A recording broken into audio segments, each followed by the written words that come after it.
Hello and welcome. I'd like to take this opportunity to first thank the first responders, the doctors and nurses, EMTs, police, firemen and women, as well as those in the grocery stores and pharmacies, keeping those open and keeping them operational.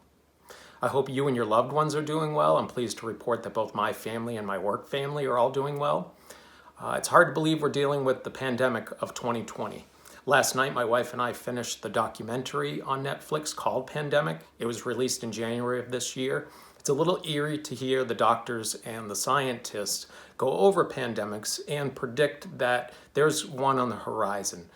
It wasn't really a question of if a pandemic was going to take place, but a matter of when.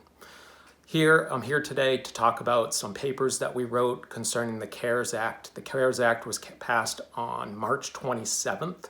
It's a $2 trillion stimulus plan, the largest stimulus plan we've ever seen before.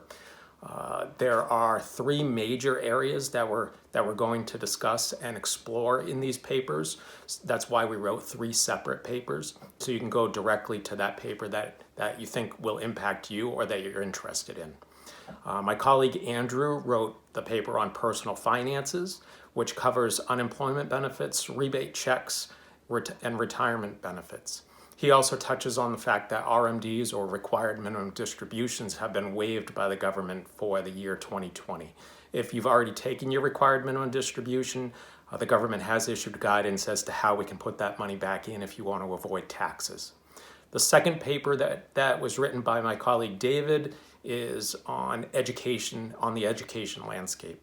In particular, he's going to talk about funding for K through 12, as well as colleges, and the relief programs for those that have student loans.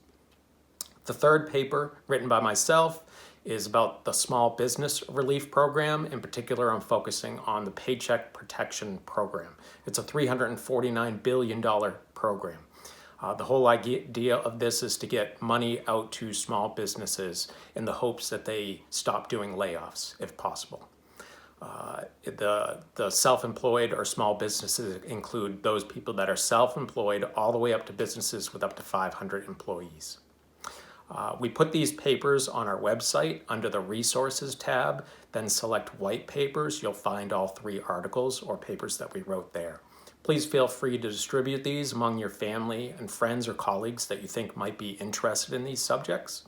If you have any questions pertaining to any of the content in them, please feel free to reach out to us. We're here to help. Be well and stay safe.